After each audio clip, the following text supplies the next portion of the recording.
तुम्हाला आठवत असेल साधारण एक महिनाभरापूर्वी याच प्रश्नावरती मी स्वतः कलेक्टर ऑफिसला गेलो होतो.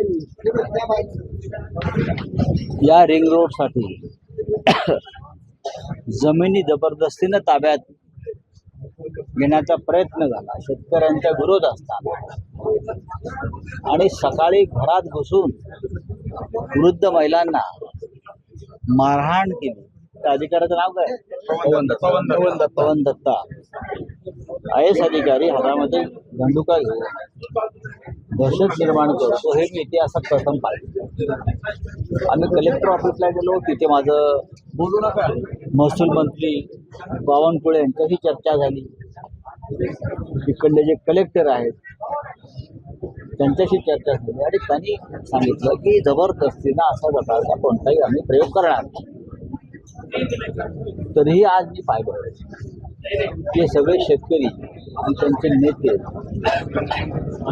उपोषणाला अजून बसले आहेत. आमरण उपोषण, साखळी उपोषण का चालले? एका बाजूला तुम्ही शेतकऱ्यांचे व्यवहारी मांडताय, त्या 50,000 कर्जमाफी केली, दातावर फेकून देत आहे आणि शेतकऱ्यांच्या जमिनी काढून घेत आहे.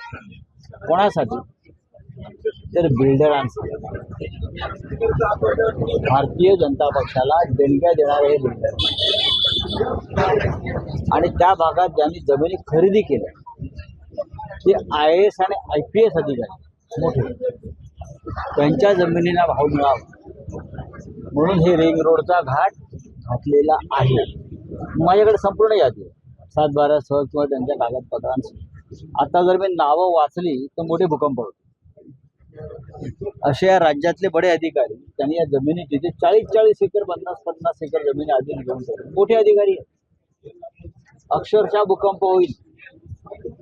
मी राज्याच्या महसूल मंत्र्यांना आवाहन करतो, बावनकुळे साहेबांना. त्यांनी आम्हाला आश्वासन दिलं होतं की या विषयात मी लक्ष घालतो. त्यांनी आता लक्ष घातलं नसेल तर मी पुन्हा एकदा त्यांना स्वतः भेटू शेतकऱ्यांसोबत. आणि जर नाही झालं, जर तरी नाही झालं तर हे जे ज्यांनी जमिनी घेतल्यात ना त्यांच्या घरावर शिवसेना चाल करून जाईल. साहेब, खरं तर आपण खूप मोठा दावा केलेला आहे भूकंप होईल म्हणून. आपण या संदर्भात काय आता गोप्यस्फोट वगैरे करणार आहेत? काही नाव वगैरे जाहीर करणार ना? हे का मुख्यमंत्र्यांना नावं कळवणार? मी आता नावं घेतच नाहीये. मुख्यमंत्र्यांना मी आधी नावं देणार, महसूल मंत्र्यांना नावं देणार की तुम्ही ह्यांच्यासाठी शेतकऱ्यांच्या जमिनी हिसकावून घेताय का? काय भावाने शेतकऱ्यांच्या जमिनी घेताय? ओरबडून घेताय शेतकऱ्यांच्या हक्काच्या जमिनी अशा प्रकारे. हे शेतकऱ्यांचं राज्य. लाडक्या बहिणीच्या घरात सुद्धा आहे ते तुमच्या. त्यांना तुम्ही अशा प्रकारे अनाथ निराधार करताय, चालणार नाही. त्या अधिकाऱ्यांच्या घरात घुसू हे जे आहेत ना ही नावं, बघूया तुम्हाला कोण संरक्षण. खरं तर साहेब, आणखी काही शेतकरी आहेत त्या मंत्र्यांच्या घरावरती आंदोलन करतायत. मंत्री भुजबळ असतील, त्याचबरोबर झिरवाळ असतील, यांच्या घराबाहेर आंदोलन केलंय.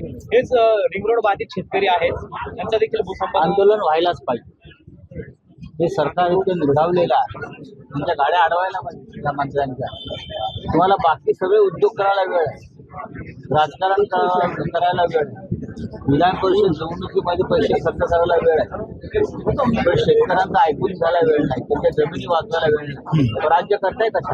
कोणासाठी खातं नाही? तुमच्या मुलाबाळांसाठी. आपण देखील इशारा दिला आंदोलन कसं असेल हे त्यांना मी दाखवेन.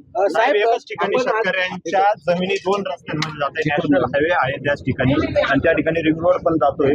अवघ्या नाशिकपासून 3 किलोमीटर अंतरावर. गरज आहे का या रिंग रोडची आणि नॅशनल हायवेची एकाच वेळेला गरज आहे का, असा माझा प्रश्न आहे.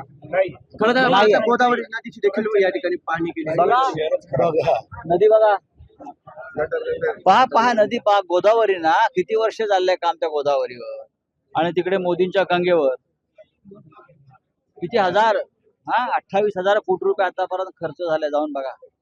आणि या गोदावरीत बघा गिरीश महाजनना सांगा या आणि थोडं त्यांना चमचाभर पाणी पिऊन दाखवा. साहेब, cancel National Highway Authority cancel